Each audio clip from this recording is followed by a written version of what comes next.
Good evening everyone. जैसे कि मैंने प्रॉमिस किया था कि ऑसिलेटरी मोशन, जिसका दूसरा नाम क्या है, एसएचएम, सिंपल हार्मोनिक मोशन का मैं एक वन शॉट वीडियो बनाऊंगा। इस वीडियो में केवल मैं थ्योरी कवर कर रहा हूं, न्यूमेरिकल कवर नहीं कर रहा हूं। ठीक है, तो इन वन शॉट वीडियो में हम कंप्लीट थ्योरी को पढ़ेंगे। ठीक है, तो हमारे चैप्टर की हेडिंग क्या है?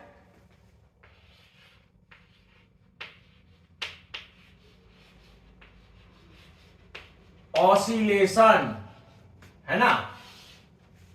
ऑसिलेशन में पहला टॉपिक है पीरियोडिक मोशन।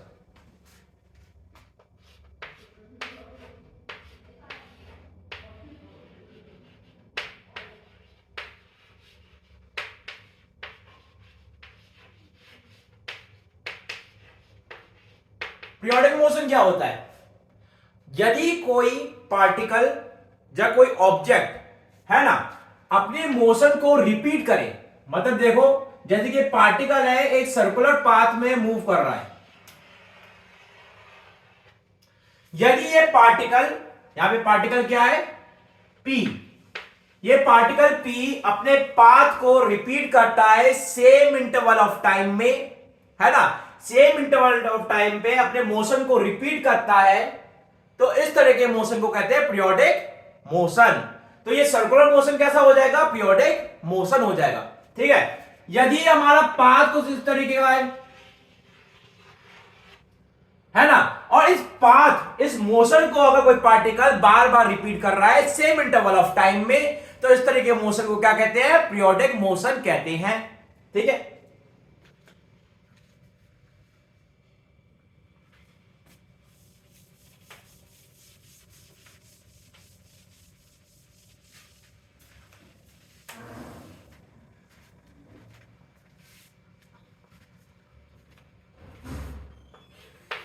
अगला है ऑसिलेटरी मोशन।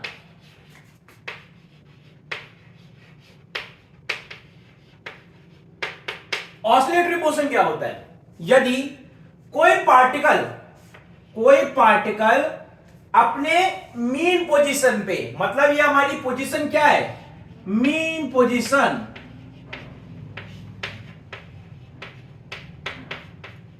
यदि कोई पार्टिकल अपनी मीन पोजीशन के इर्द गिर्द, माने टू एंड फ्रो मोशन करे, तो इस तरह के मोशन को क्या कहते हैं? ऑसिलेटरी मोशन कहते हैं। और ये ऑसिलेटरी मोशन अगर सेम इंटरवल ऑफ टाइम में भी हो रहा है ना, और अपने मोशन को रिपीट कर रहा है, तो इस तरह के मोशन को और क्या कह सकते हैं? इस तरह के मोशन को कह सकते हैं पीरियोडिक मोशन, है ना। तो ऑसिलेटरी मोशन पीरियोडिक मोशन भी हो सकता है, मगर पीरियोडिक मोशन में हमारा पार्टिकल अपने मोशन को रिपीट कर रहा था ऐसे करके, है ना, मगर इर्द गिर्द मोशन नहीं हो रहा है। जैसे कि एक एग्जांपल देता हूं, यहां पे ये हमारी कोई स्प्रिंग है, ये हमारा कोई ब्लॉक है ना।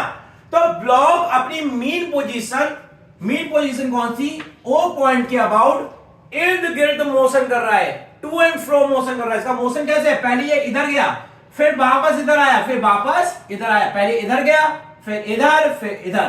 तो इर्द गिर्द गति कर रहा है ना, टू एंड फ्रो मोशन है। तो इस तरह के मोशन को क्या कहेंगे? ऑसिलेटरी मोशन कहेंगे। और यदि ये motion fix interval of time में रिपीट करता है, तो इस तरह के मोशन को पीरियोडिक मोशन भी कहा जा सकता है। ऑसिलेटरी मोशन की एक ही सिंगल कंडीशन है कि हमारा जो मोशन होना चाहिए वो टू एंड फ्रो मोशन होना चाहिए। क्या ये समझ में आ रहा है?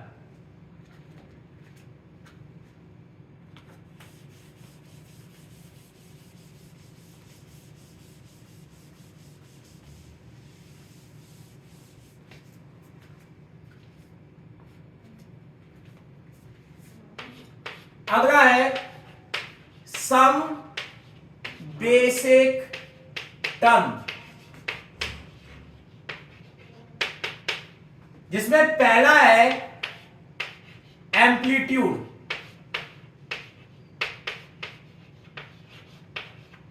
एम्पलीट्यूड को हिंदी में कहते हैं आयाम। हिंदी में क्या कहते हैं? आयाम। ठीक है, तो एम्पलीट्यूड क्या होता है?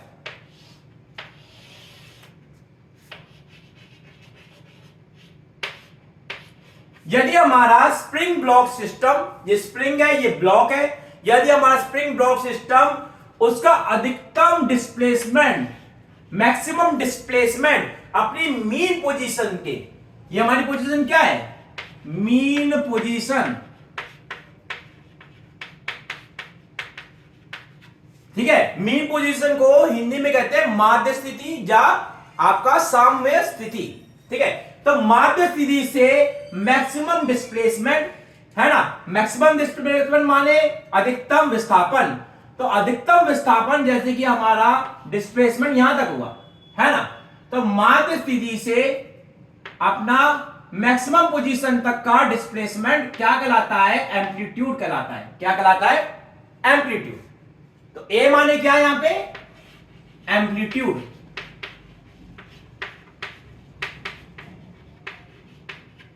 तो हमारा एम्पलीट्यूड क्या है, मैक्सिमम डिस्प्लेसमेंट मीन पोजीशन से, है ना, तो उस मैक्सिमम डिस्प्लेसमेंट का नाम क्या है, एम्पलीट्यूड है।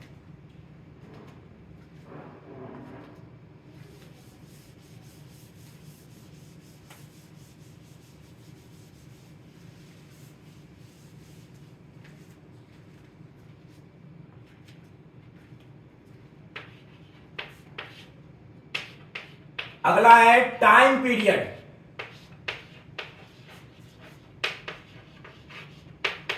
टाइम पीरियड को हिंदी में कहते हैं आवर्तकाल या दोलनकाल, ठीक है।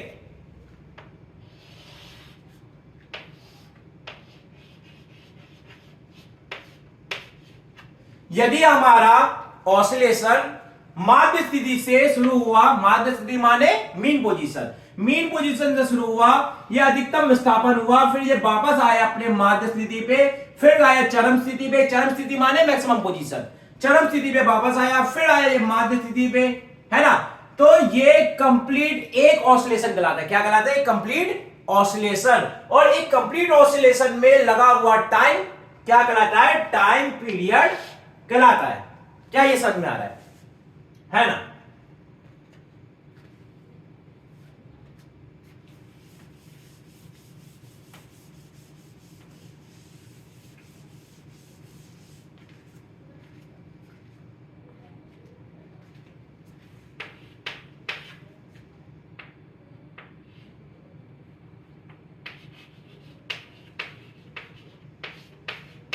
अगला है मीन पोजीशन।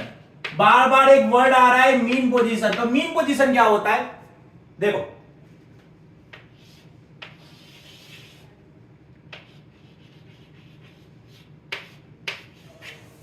यदि हमारा कोई ब्लॉक, हमने ब्लॉक को पकड़ के इस डायरेक्शन में खींच के ला रहे हैं, तो खींच के लाने पे हमने फोर्स लगाया होगा, है ना, और स्प्रिंग अपने तरफ इसको वापस खींच रहा होगा, है ना। और स्प्रिंग फोर्स की वैल्यू कितनी है, के एक्स है, कितनी है, के एक्स, है ना। एक्स क्या है यहां पे, विस्थापन, और ये विस्थापन कहां से नापा जा रहा है, डिस्प्लेसमेंट कहां से नापा जा रहा है, इसके माध्य स्थिति या मीन पोजीशन से ये डिस्प्लेसमेंट नापा जा रहा है। क्या ये समझ में आ रहा है ना। तो माध्य स्थिति से हमारी एक्स की वैल्यू नापी जा रही है, तो हमारी जो के एक्स की वैल्यू है इसको कहते हैं रिस्टोरिंग फोर्स। इसे क्या कहते हैं, रिस्टोरिंग फोर्स। अच्छा, यदि हमारा रिस्टोरिंग फोर्स की वैल्यू 0 हो जाती है तो उस पॉइंट को क्या कहते हैं, माध्य स्थिति, मीन पोजीशन कहते हैं। क्या ये समझ में आ रहा है। तो यहां पे ओ पॉइंट पे एक्स की वैल्यू हो जाएगी 0, तो रिस्टोरिंग फोर्स की वैल्यू कितनी हो जाएगी, 0 हो जाएगी। अगर रिस्टोरिंग फोर्स की वैल्यू 0 हो गई तो हमारी वो स्थिति को क्या कहेंगे, माध्य स्थिति या साम्य स्थिति या आपका मीन पोजीशन। समझ में आया।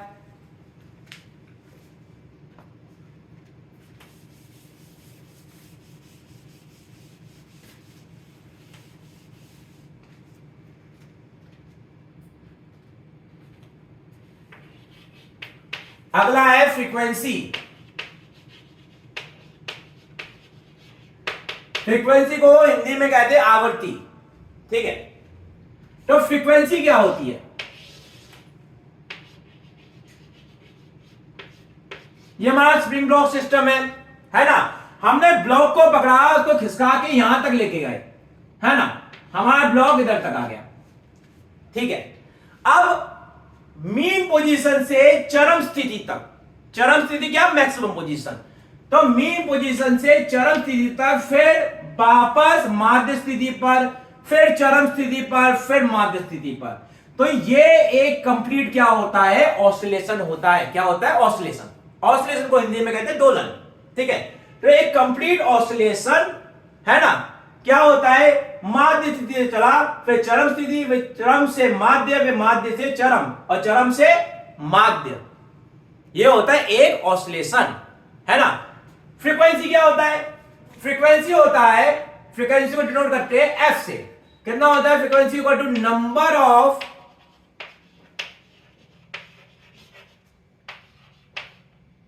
Oscillation, number of oscillation per second.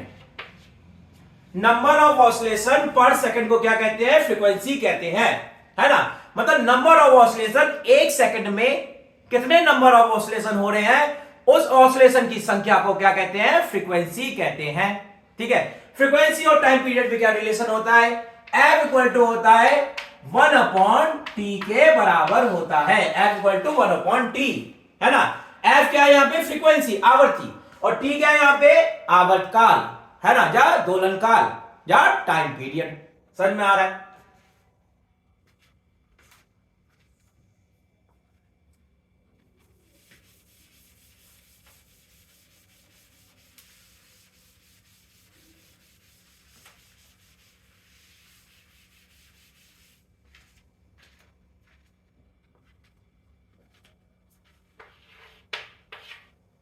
अगला है हमारा ऑसिलेशन।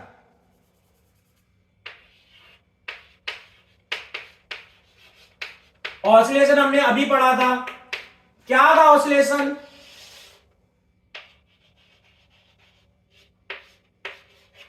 यदि हमारा कोई स्प्रिंग ब्लॉक सिस्टम अपने माध्य स्थिति से चरम स्थिति तक जाए, फिर चरम से आए माध्य स्थिति पे, फिर माध्य स्थिति से चरम स्थिति पे, फिर वापस माध्य स्थिति पे आ जाए, तो वो क्या होता है, एक ऑसिलेशन के बराबर होता है ना। तो माध्य स्थिति से चला, फिर चरम स्थिति तक आया, है ना, फिर चरम से माध्य पे, फिर माध्य से चरम पे, फिर चरम से माध्य तक गया, तो ये क्या होता है, एक कंप्लीट ऑसिलेशन होता है। क्या होता है ऑसिलेशन, हमारा एक कंप्लीट ऑसिलेशन जब कंप्लीट होता है, जब मीन पोजीशन से मैक्सिमम पोजीशन, मैक्सिमम से मीन, मीन से मैक्सिमम, मैक्सिमम से मीन, तो ये क्या होता है, एक ऑसिलेशन के बराबर होता है।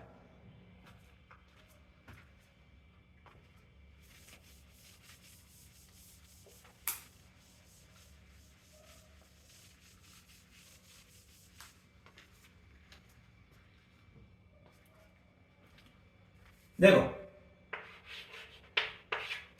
अगला क्या है हमारा, अगला है रिस्टोरिंग फोर्स।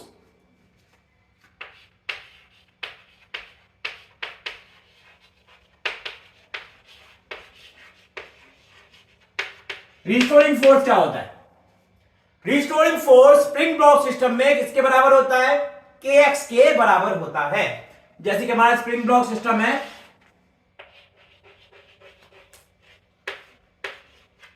है ना, और ब्लॉक को खींच के हम इधर लेके आए, तो रिस्टोरिंग फोर्स कहां पे लगेगा, पीछे की ओर लगेगा। कितना होगा, kx के बराबर होगा। समझ में आ रहा है।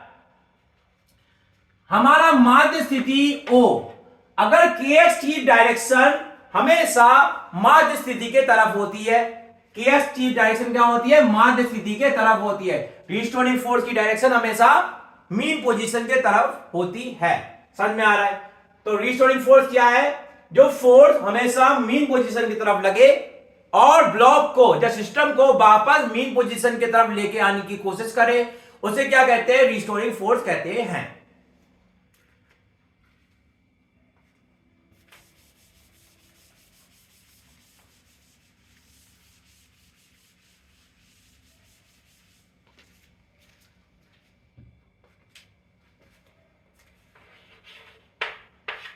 अगला क्या है, एंगुलर फ्रीक्वेंसी। एंगुलर फ्रीक्वेंसी माने कोणीय आवर्ती, है ना। तो एंगुलर फ्रीक्वेंसी क्या होती है,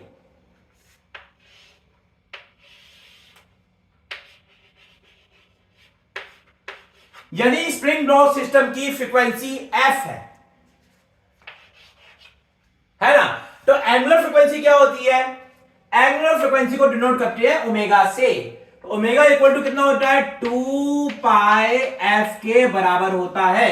और कहीं हम एफ की वैल्यू रखे F equal to 1 by T, तो क्या हो जाएगा? 2 पाई बाई टी हो जाएगा।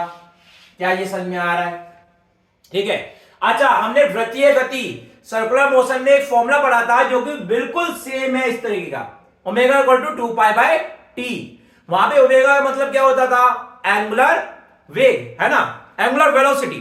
तो एंगुलर वेलोसिटी और एंगुलर फ्रीक्वेंसी दोनों अलग अलग भौतिक राशि होती है, अलग अलग फिजिकल क्वांटिटी होती है, दोनों क्वांटिटी सेम नहीं है ना। एंगुलर फ्रीक्वेंसी अलग होती है, एंगुलर वेलोसिटी अलग होती है।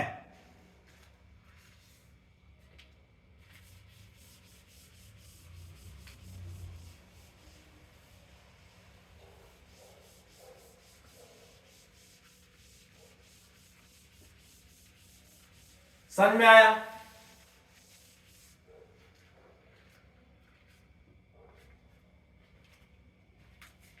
अगला है S H M. S H M का फुल फॉर्म होता है सिंपल हार्मोनिक मोशन, सरल आवर्त गति। Simple harmonic motion, simple harmonic motion. जो इसमें वर्ड आ रहा है हार्मोनिक मोशन, हार्मोनिक मोशन किसी गति को, जब मोशन को हार्मोनिक जब कहा जाता है यदि वो ऑसिलेटरी हो। पहली कंडीशन क्या है? वो मोशन होना चाहिए ऑसिलेटरी, है ना, और उसका आयाम क्या होना चाहिए? नियत होना चाहिए। आयाम माने एम्पलीट्यूड। अगर एम्पलीट्यूड कांस्टेंट है और वो मोशन ऑसिलेटरी है तो वो मोशन क्या होगा? हार्मोनिक मोशन होगा। क्या ये समझ में आ रहा है? ठीक है। Harmonic motion, simple harmonic motion दो टाइप के होते हैं। पहला लीनियर एसएचएम। लीनियर एसएचएम में जो रिस्टोरिंग फोर्स होता है ना, जो रिस्टोरिंग फोर्स होता है वो डायरेक्टली प्रोपोर्शनल होता है माइनस एक्स के। रिस्टोरिंग फोर्स किसके डायरेक्टली प्रोपोर्शनल होता है? माइनस एक्स के। एक्स क्या है यहां पे? विस्थापन या डिस्प्लेसमेंट, है ना। तो एफ माने फोर्स, कौन सा फोर्स? Restoring force.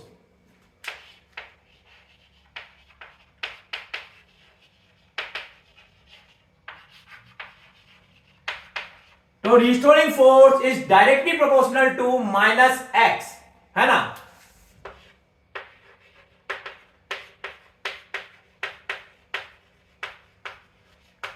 यदि हमारा रिस्टोरिंग फोर्स डायरेक्टली प्रोपोर्शनल होता है माइनस एक्स के, तो इस तरह के मोशन को कहते हैं लीनियर एसएचएम। कोई एग्जांपल देखते हैं हम, जैसे कि हमारा स्प्रिंग ब्लॉक सिस्टम है।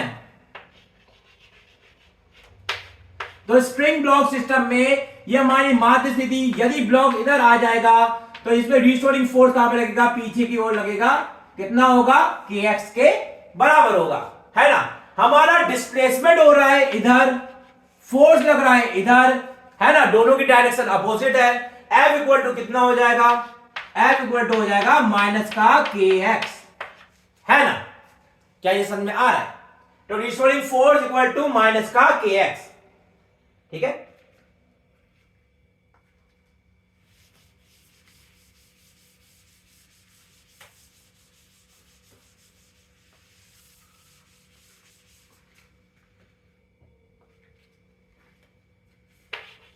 अगला है एंगुलर एसएचएम। एंगुलर माने कोणीय और एसएचएम माने सिंपल हार्मोनिक मोशन, सरल आवर्त गति। तो कोणीय सरल आवर्त गति, है ना। कोणीय सरल आवर्त गति में जो टाउ होता है, टाउ माने क्या? Torque.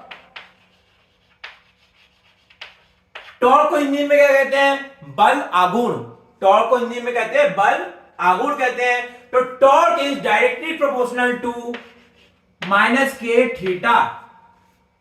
Tau is directly proportional to minus k theta.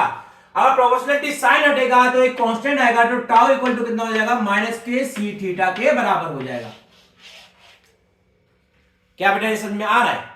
देखो जैसे कि इसका एग्जांपल देखो, ये हमारा क्या है, सिंपल पेंडुलम, सरल लोलक। तो सिंपल पेंडुलम में ये एंगल कितना बन रहा है, थीटा बन रहा है, ठीक है। ये नीचे क्या है बेटा, एम जी है ना, इधर क्या बन रहा है, ये एंगल थीटा।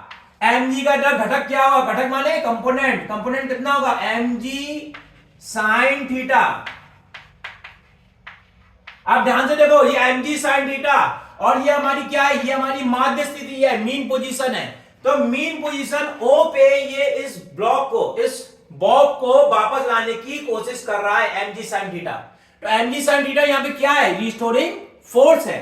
तो रिस्टोरिंग फोर्स, अब बेटा ध्यान से देखना, हमारा जो टॉर्क होता है, टाउ इक्वल टू होता है हमारा, torque equal to force into perpendicular distance, force into perpendicular distance, है ना।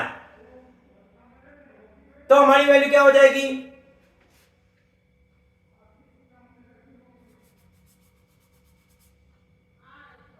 तो हमारी रिस्टोरिंग फोर्स एफ की वैल्यू कितनी होगी, एम जी साइन थीटा, और कैसी होगी, minus K, M G sine theta minus K, है ना। और साइन थीटा की वैल्यू अगर छोटी होगी तो किसके बराबर हो जाएगा, माइनस के एम जी थीटा के बराबर हो जाएगा। ये हमारी रिस्टोरिंग फोर्स की वैल्यू होगी। समझ में आया?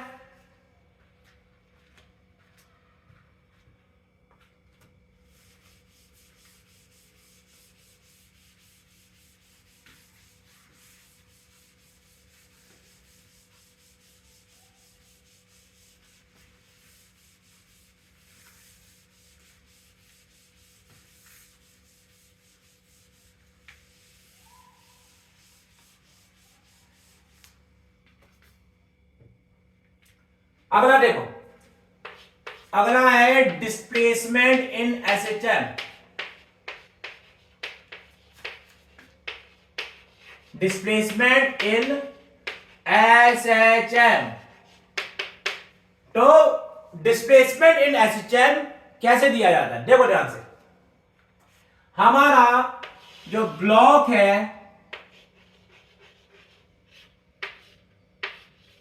और स्प्रिंग है, ये हमारा स्प्रिंग ब्लॉक सिस्टम है। इसमें जो विस्थापन है, जो डिस्प्लेसमेंट है, वो भी कहां से, माध्य स्थिति से, किससे दिया जाता है, एक्स से दिया जाता है। और एक्स इक्वल टू कितना होता है, एक्स इक्वल टू होता है a sine omega T plus phi. ठीक है बेटा, यहां पे फाई क्या होता है, फाई होता है हमारा इनिशियल फेज।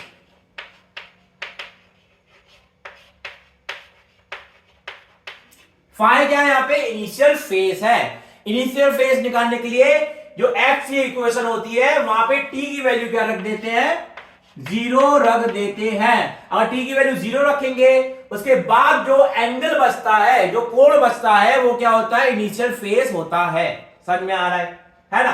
तो ओमेगा टी प्लस फाइव में टी की वैल्यू 0 पुट कर दी, तो फाइव जो आ रहा है वो क्या है, इनिशियल फेज है ना। और इस पूरी वैल्यू को, ओमेगा टी प्लस फाइव को कहते हैं फेज। क्या ये समझ में आया, है ना। तो हमारी डिस्प्लेसमेंट इन एसिस्टेंट की इक्वेशन होती है X equal to A sine omega T plus five.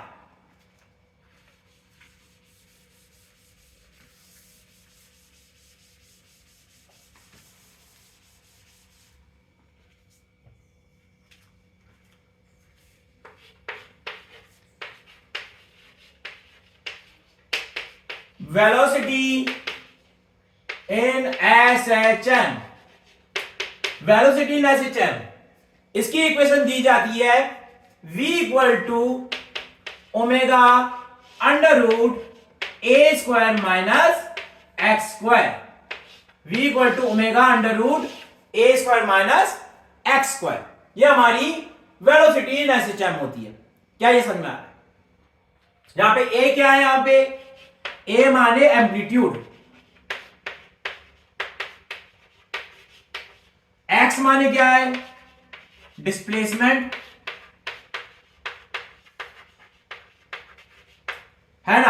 Omega क्या है? एंगुलर फ्रीक्वेंसी है ना, और v वाली क्या है? वेलोसिटी। क्या ये समझ में आ रहा है?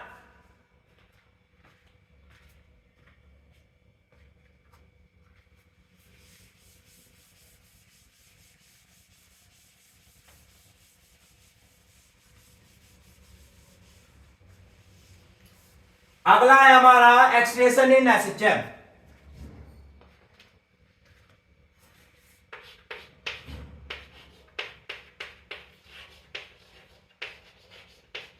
एक्सलेशन इन एसएचएम, तो ए इक्वल टू कितना होता है?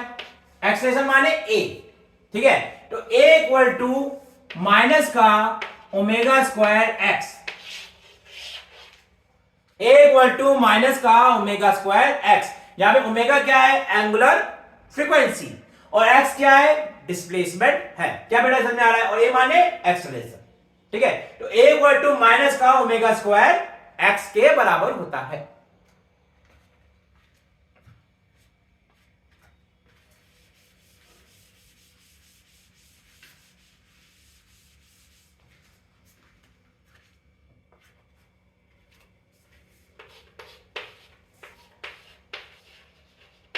Derivation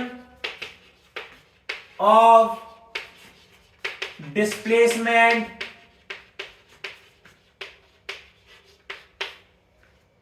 velocity and acceleration in SHM, है ना। डिस्प्लेसमेंट, वेलोसिटी और एक्सेलरेशन का हम क्या करेंगे? डेरिवेशन करेंगे। जो हमारे फॉर्मूले आए x equal to a sin omega t, है ना, और दूसरा formula v equal to omega under root a square minus x square, है ना, और a इक्वल टू माइनस का ओमेगा स्क्वायर x। तो ये तीनों फॉर्मूले कहां से आए हैं? देखो,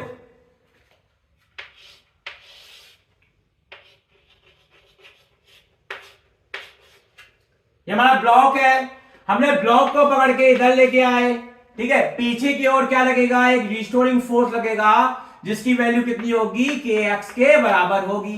क्या ये समझ में आ रहा है ना। F इक्वल टू कितना हो जाएगा? F इक्वल टू माइनस का kx के बराबर हो जाएगा, है ना। और न्यूटन के सेकंड नियम के अकॉर्डिंग F इक्वल टू क्या होता है? F इक्वल टू होता है ma, है ना। F equal to m into a equal to minus का k इंटू एक्स, है ना। m को डिवाइड में ले जाओ, क्या आ जाएगा? a इक्वल टू माइनस का k by M into X, है ना, ठीक है। और k बाई एम को किसके बराबर होता है? k by M equal to होता है ओमेगा स्क्वायर के बराबर होता है, ये याद रखना है। k by M equal to omega square, जहां पे ओमेगा क्या है? कोणीय आवर्ती, एंगुलर फ्रीक्वेंसी, तो k बाई एम क्या है? ओमेगा स्क्वायर के बराबर है। अब हमने रिप्लेस कर दिया इसे, तो a की वैल्यू कितनी आ गई? माइनस का ओमेगा स्क्वायर x के बराबर हो गया। यह हमारी एक्सप्रेशन की वैल्यू आ रही है।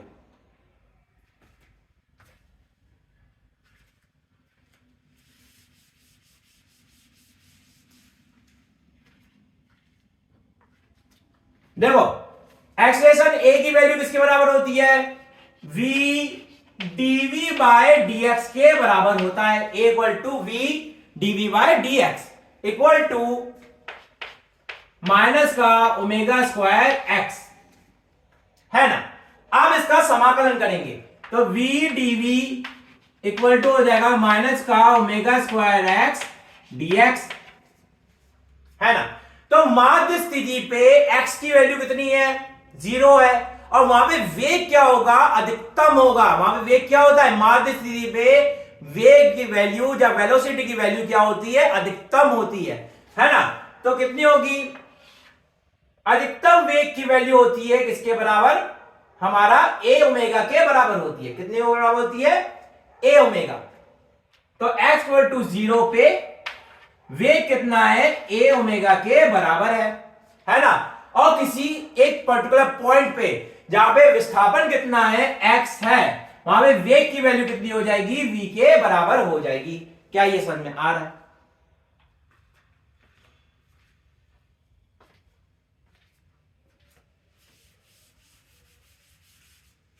देखो अब हम समाकलन करेंगे तो यहां पे v का समाकलन कितना होगा, v²/2 है ना। लिमिट कहां से कहां तक होगी, a ओमेगा से लेके v तक है ना। और x का समाकलन करेंगे कितना आएगा, माइनस का ओमेगा² x²/2।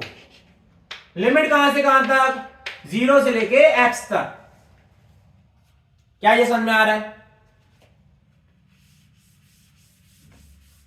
2 से 2 कैंसिल हो जाएगा, फाइनल माइनस इनिशियल, तो कितना हो जाएगा, v² माइनस a² ओमेगा² है ना, इक्वल टू माइनस का ओमेगा² इंटू एक्स है ना। और हमने ये वैल्यू आगे चेंज करी तो हमारी क्या हो जाएगी, v² इक्वल टू कितना हो जाएगा, a² ओमेगा² माइनस ओमेगा² एक्स है ना, और यहां पे स्क्वायर है। समझ में आया? अब रूट लगा देंगे तो हमारी v की वैल्यू कितनी आ जाएगी, v इक्वल टू आ जाएगा omega under root a² minus x² के बराबर हो जाएगा। तो हमारी v की वैल्यू, वेग या वेलोसिटी की वैल्यू कितनी हो जाएगी, omega into under root a² minus x²। क्या ये समझ में आया?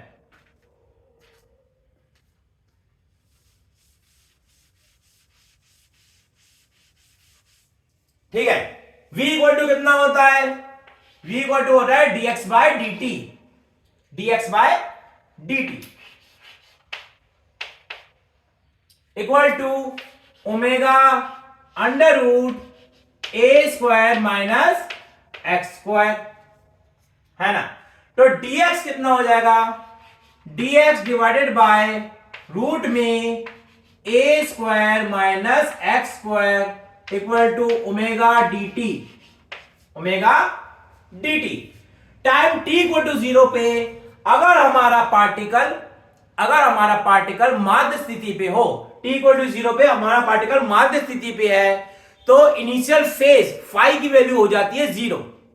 अगर माध्य स्थिति पे t इक्वल टू 0 पे है तो फाई की वैल्यू हो जाती है 0 है ना। तो यहां पे t इक्वल टू 0 पे हमारे x की वैल्यू कितनी है, 0 है, और t equal to t time पे x की वैल्यू कितनी हो जाएगी, x हो जाएगी। क्या ये समझ में आ रहा है ना। अब इसका समाकलन करते हैं तो कितना आएगा, साइन इनवर्स, इसका समाकलन कितना होगा, sine inverse x by a, sine inverse x by a equal to omega t। क्या ये समझ में आ रहा है ना।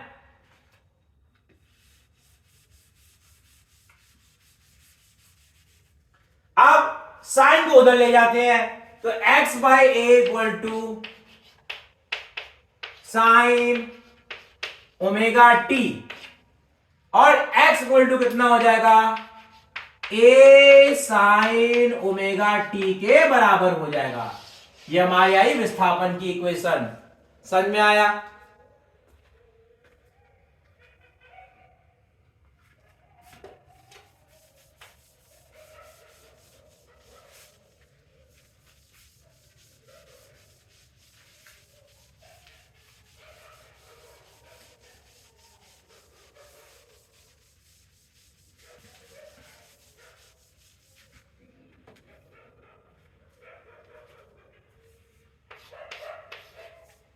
अगला है ग्राफ। ग्राफ में पहला ग्राफ किसका है, x equal to a sine omega t, x equal to a sine omega t का ग्राफ कैसा बनेगा,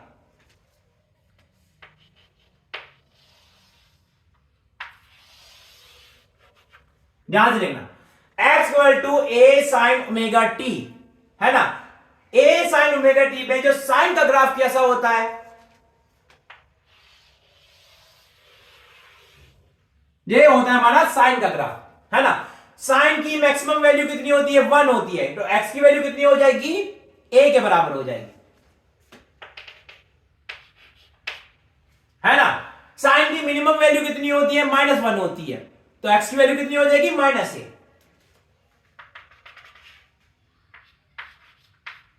ठीक है।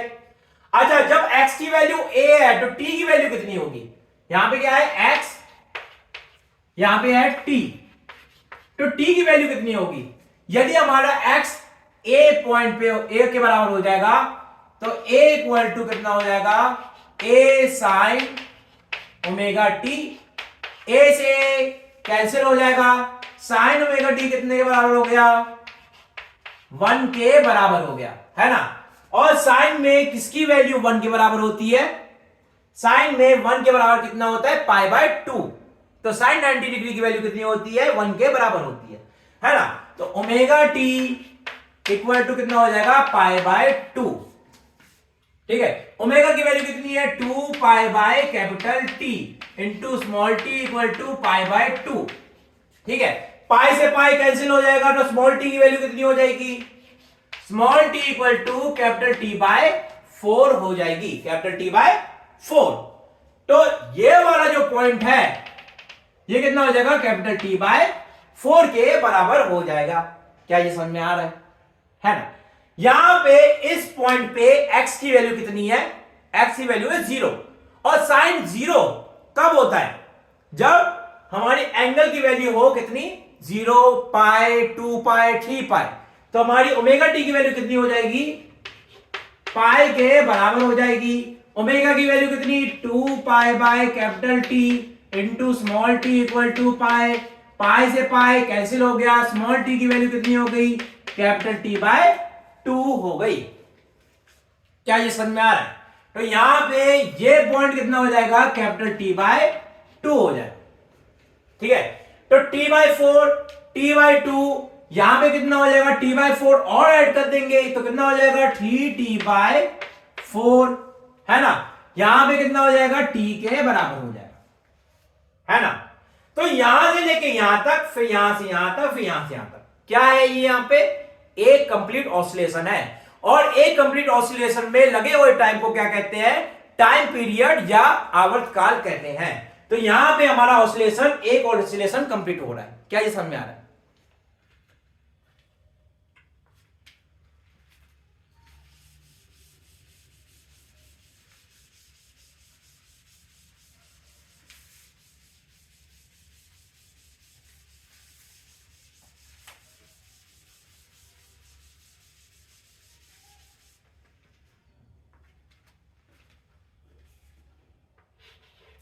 अगला है, अगर x की वैल्यू दी गई है a साइन ओमेगा टी, तो v की वैल्यू कितनी होगी, v इक्वल टू हो जाएगा dx/dt। तो dx/dt की वैल्यू कितनी होगी, dx/dt की वैल्यू होगी a omega cos omega T. यदि हमको v और t के बीच में ग्राफ बनाना है तो कैसे ग्राफ बनाएंगे, देखो cos का ग्राफ बनना है, cos 0 की वैल्यू कितनी होती है, cos 0 की वैल्यू होती है 1, है ना। तो यहां पे 1 से स्टार्ट हुई और फिर ये नीचे जाएगा ऐसे।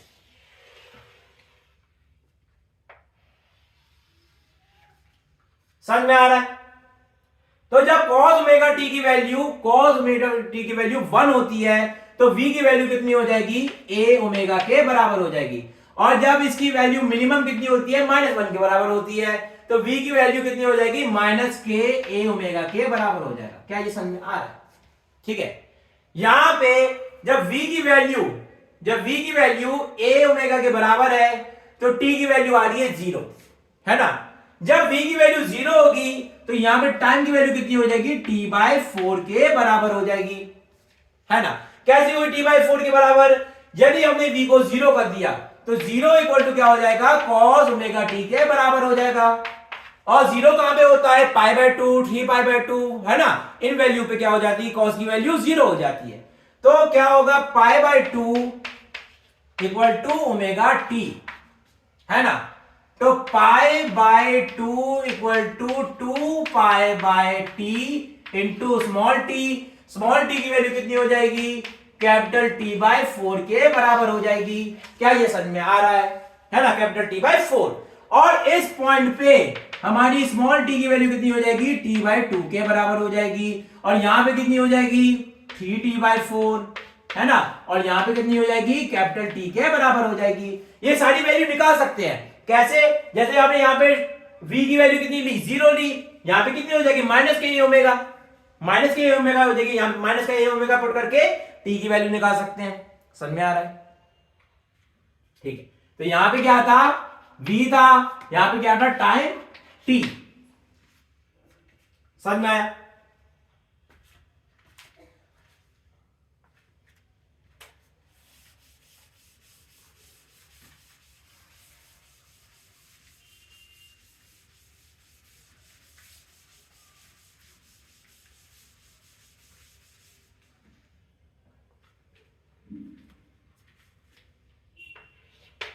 देखो हमारी v की वैल्यू आई थी a omega cos omega T, तो वहां से a की वैल्यू कितनी हो जाएगी, a इक्वल टू होगा dv/dt, dv/dt, तो कितना हो जाएगा माइनस का a omega square sine omega T.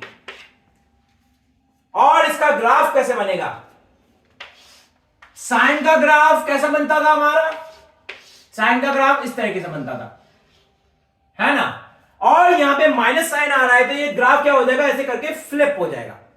समझ में आ रहा है? हमारा ग्राफ कैसे बनेगा, ऐसे करके।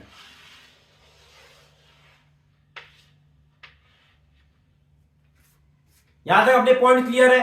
तो यहां पे इस पॉइंट पे हमारी a की वैल्यू कितनी होगी, माइनस के a ओमेगा स्क्वायर के बराबर होगी, और इस पॉइंट पे हमारी a की वैल्यू कितनी होगी, a ओमेगा स्क्वायर, है ना। यहां पे इस पॉइंट पे हमारी टाइम की वैल्यू कितनी होगी, t/4 होगी, यहां पे टाइम कितना होगा t/2। ये कैलकुलेट कर लोगे आप, तुमको समझ में आ रहा होगा ये t की वैल्यू कैसे कैलकुलेट करनी है ना। अब यहां पे कितनी हो जाएगी 3t/4, यहां पे कितनी हो जाएगी t के बराबर हो जाएगी। क्या ये समझ में आया?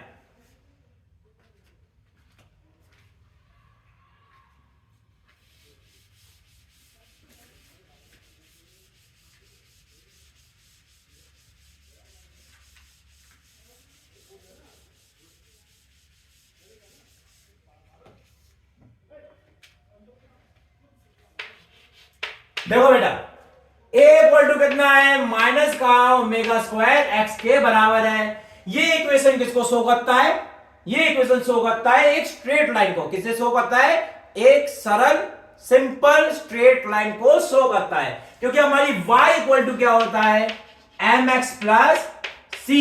यहां पे दोनों इक्वेशन को कंपेयर करेंगे तो c की वैल्यू कितनी हो जाएगी, 0 हो जाएगी, और m की वैल्यू कितनी हो जाएगी, माइनस के ओमेगा स्क्वायर के बराबर होगी, है ना।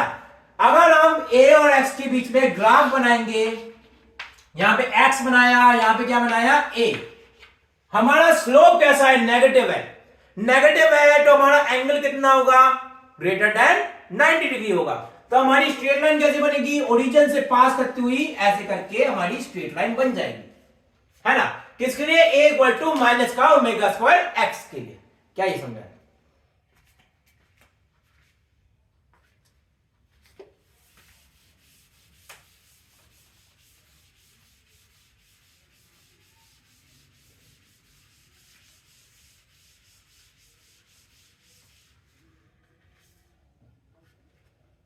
देखो अगला ग्राफ हमारा v equal to omega under root a square minus X square. अगर दोनों का स्क्वायरिंग करेंगे तो क्या बन जाएगा, v square equal to omega square bracket में a square minus X square, है ना। और हमने जब ओमेगा स्क्वायर को अंडर मल्टीप्लाई किया तो कितना हो जाएगा, v square equal to omega square a square minus omega square X square, है ना। अब ओमेगा स्क्वायर एक्स स्क्वायर को इधर लेके आए तो क्या बन जाएगी equation, v square plus omega square X square equal to omega square into A square, है ना। अब हमने ओमेगा स्क्वायर ए स्क्वायर से डिवाइड कर दिया तो हमारी इक्वेशन क्या बन जाएगी, V square by omega square A square plus X square divided by A square equal to 1, है ना। और हमको पता है यदि हमारी equation X square upon A square plus Y square upon B square ऐसी वैल्यू दी होती है ना। अगर हमारा समीकरण ऐसा दिया है तो ये इक्वेशन किसके लिए होती है? ये इक्वेशन होती है किसके लिए? इलिप्स के लिए, दीर्घवृत्त, है ना। तो हमारी इलिप्स का डायग्राम कैसा बनेगा? यहां पे मेजर एक्सिस क्या है? ओमेगा ए के बराबर है। मेजर एक्सिस हमारी ओमेगा ए है। यहां पे ओमेगा ए, यहां पे कितनी होगी? माइनस का ओमेगा ए। माइनर एक्सिस कितनी होगी? ए के बराबर। यहां पे क्या होगा? माइनस का ए। तो हमारा ग्राफ कैसा बनेगा? ऐसे कर,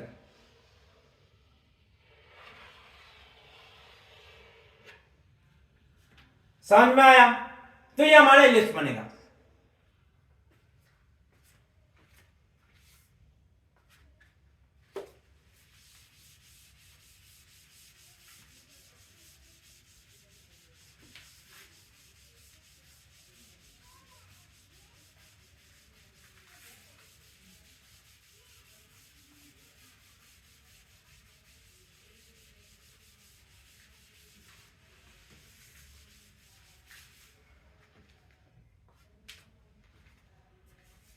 अगला है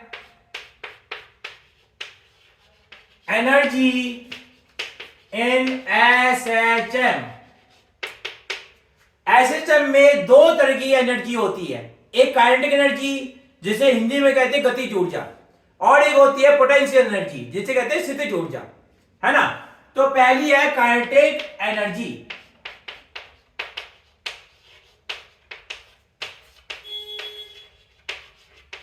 काइनेटिक एनर्जी को डिनोट करते हैं के से, है ना।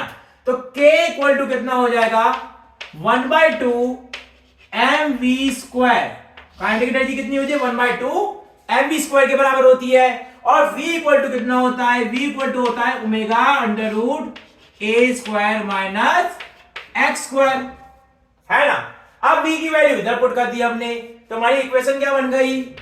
k इक्वल टू हो गया 1/2 m ओमेगा स्क्वायर ब्रैकेट में a square minus X square, है ना।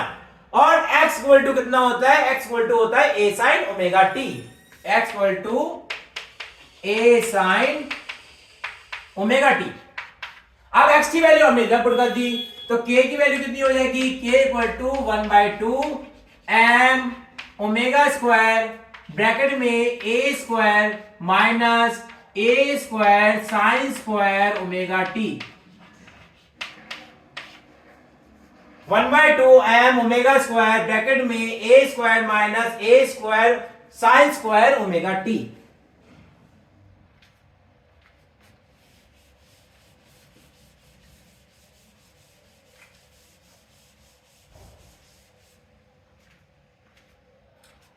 हम यहां पे ए स्क्वायर को कॉमन ले लेते हैं, तो कितना हो जाएगा? k equal to 1/2 m omega square A square bracket में 1 minus sine square omega T, है ना।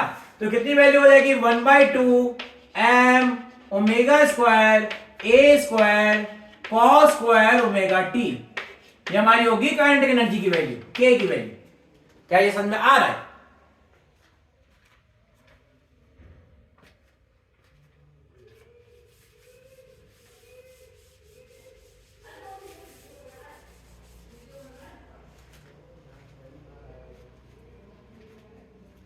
हमारा कॉस का ग्राफ कैसे बनता है?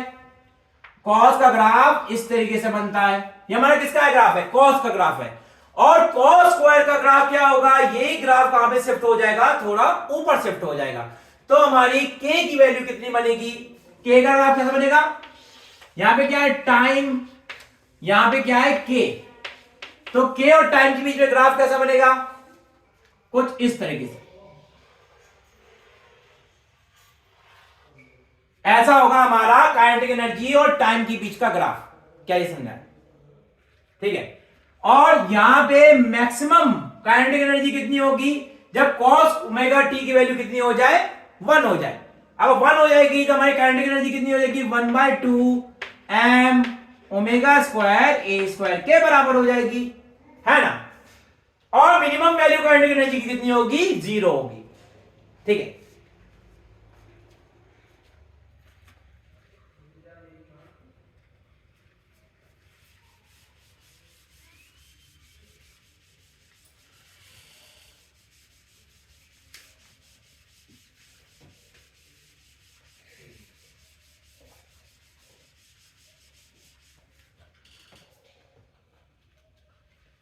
दूसरा, पोटेंशियल एनर्जी इन एसएचएम, स्थितिज ऊर्जा एसएचएम में, है ना। जो हमारी potential energy U equal to कितना होता है 1/2 के एक्स स्क्वायर के बराबर होता है। तो कितना हो जाएगा 1/2 के ब्रैकेट में ए साइन ओमेगा टी का होल का स्क्वायर। तो हमारी U की वैल्यू कितनी हो गई, U इक्वल टू हो जाएगा 1/2 k a square sine square omega T, है ना। और K की वैल्यू किसके बराबर है, K by M equal to कितना है ओमेगा स्क्वायर के बराबर है। तो K की वैल्यू कितनी हो गई एम ओमेगा स्क्वायर के बराबर हो गया। क्या ये समझ में आया। तो U की वैल्यू कितनी हो गई, U इक्वल टू हो गया 1/2 एम ओमेगा स्क्वायर ए square sine square omega t. ये हमारी पोटेंशियल एनर्जी की वैल्यू है 1/2 एम ओमेगा स्क्वायर ए square sine square omega T, है ना।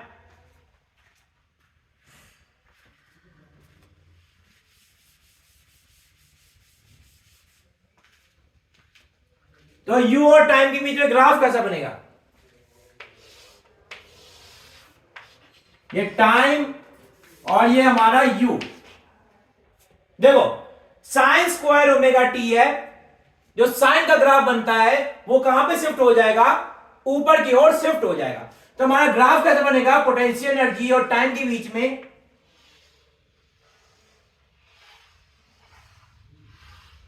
ये इस तरीके का ग्राफ बनेगा। यहां पे मैक्सिमम हमारी मैक्सिमम वैल्यू पोटेंशियल एनर्जी की कितनी है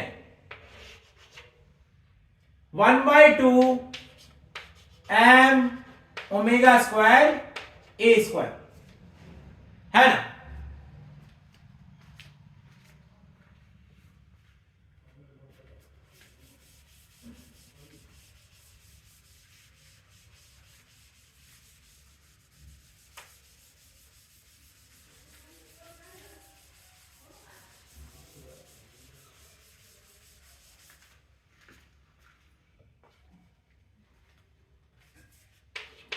अगला है टोटल एनर्जी।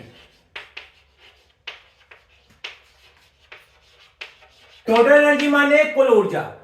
तो total energy TE equal to होता है काइनेटिक एनर्जी के प्लस यू, यू माने potential energy.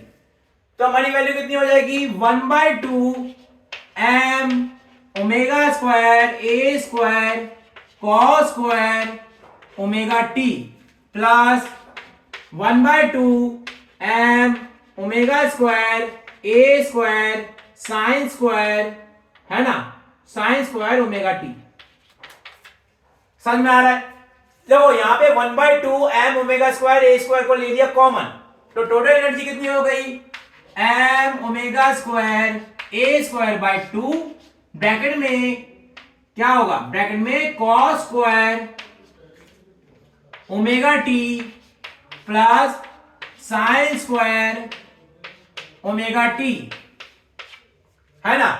Cos square omega T plus sine square omega T किसके बराबर हो जाएगा 1 के बराबर हो जाएगा, है ना। तो total energy equal to 1/2 M omega square A square, है ना। अब देखो ध्यान से 1/2 constant, M constant, omega constant और ए भी कैसा है, कांस्टेंट है। तो इसका ग्राफ कैसा बनेगा, यहां पे टाइम, यहां पे टोटल एनर्जी, तो इसका ग्राफ कैसा बनेगा, स्ट्रेट लाइन बनेगा। और ये वैल्यू कैसी है, पॉजिटिव है, तो पॉजिटिव है तो ये लाइन के ऊपर बनेगा, है ना। कितनी वैल्यू होगी, 1/2 एम ओमेगा स्क्वायर ए स्क्वायर, है ना।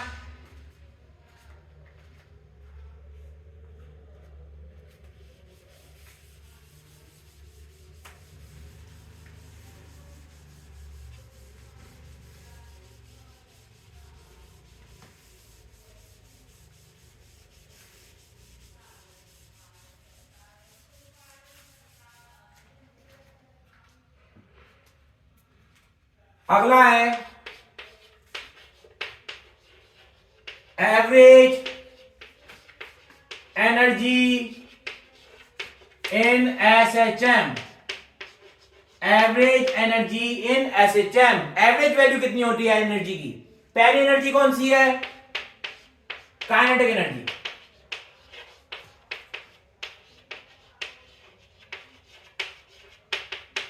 काइनेटिक एनर्जी की एवरेज एनर्जी, है ना, इसकी एवरेज वैल्यू कितनी होगी, देखना। हमारी जो एवरेज वैल्यू होगी काइनेटिक एनर्जी की, मैं डायरेक्ट फॉर्मूला लिख रहा हूं, कितनी हो जाएगी, 1/4 m omega square, m omega square ए स्क्वायर। ये होगी एवरेज काइनेटिक एनर्जी। और हमारी एवरेज पोटेंशियल एनर्जी,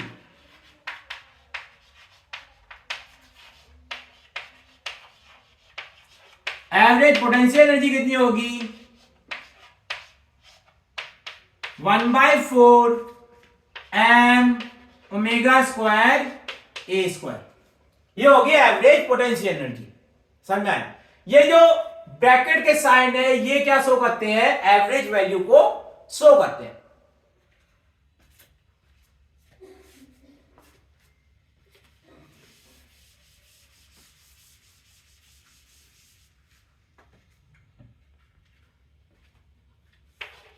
अगला क्या है, एवरेज टोटल एनर्जी।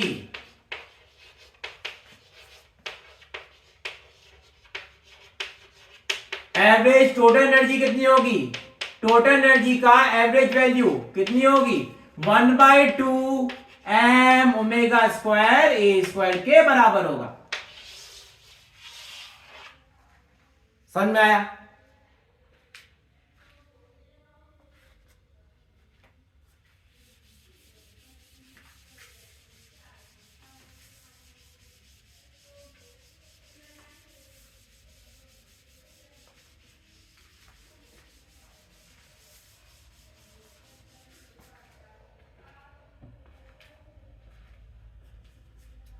अगला क्या है हमारा, स्प्रिंग ब्लॉक सिस्टम।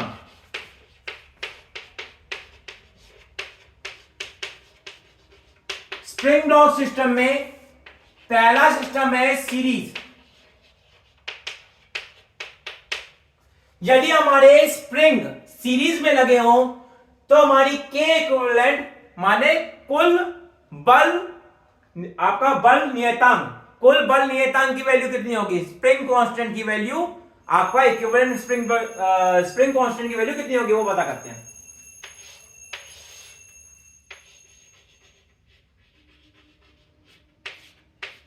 ये हमारा ब्लॉक है, यहां पे स्प्रिंग कांस्टेंट कितना है, K1, यहां पे कितना है, K2 है ना। तो हमारी के इक्विवेलेंट की वैल्यू कितनी होगी, 1/K इक्विवेलेंट इक्वल टू हो जाएगा 1/K1 प्लस 1/K2, है ना। और हम इन दोनों स्प्रिंग को रिप्लेस कर सकते हैं किससे, एक सिंगल स्प्रिंग से, एक सिंगल स्प्रिंग से हम रिप्लेस कर सकते हैं जिसकी बल नियतांक की वैल्यू कितनी होगी, के इक्विवेलेंट के बराबर होगी। बल नियतांक माने स्प्रिंग कांस्टेंट, है ना, या फोर्स कांस्टेंट। समझ में आ रहा है।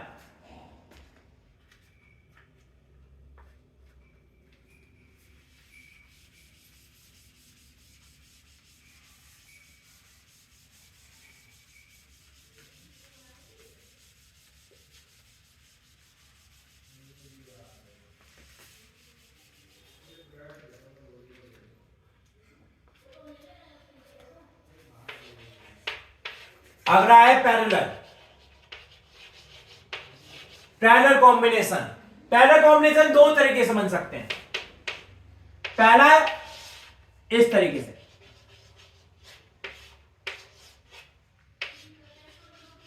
ये हमारा कॉम्बिनेशन कैसा है, पैरेलल है, दोनों स्प्रिंग कैसी है, पैरेलल है, समांतर है, ठीक है। इसका बल नियतांक कितना है, K1, इसका बल नियतांक कितना है, K2। तो K इक्विवेलेंट की वैल्यू कितनी हो जाएगी, K1 प्लस K2 के बराबर होती है ना। दूसरा क्या सिस्टम बन सकता है,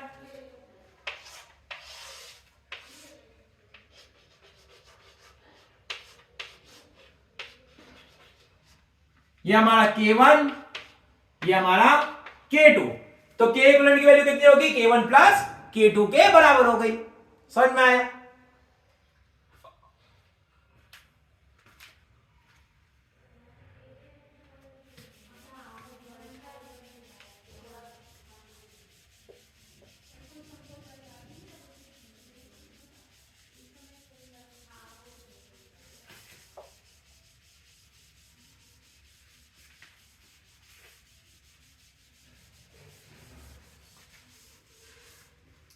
ओके, तो ये था हमारा ऑसिलेशन चैप्टर एसएचएम, एक कंप्लीट वन शॉट वीडियो, ठीक है। आई होप कि तुम सबको समझ में आया होगा, ठीक है। इसमें केवल हमने थ्योरी पार्ट कंप्लीट किया है, न्यूमेरिकल पार्ट कंप्लीट नहीं किया है। समझ में आ रहा है, न्यूमेरिकल की आपको प्रैक्टिस खुद से करनी पड़ेगी। Okay, thank you.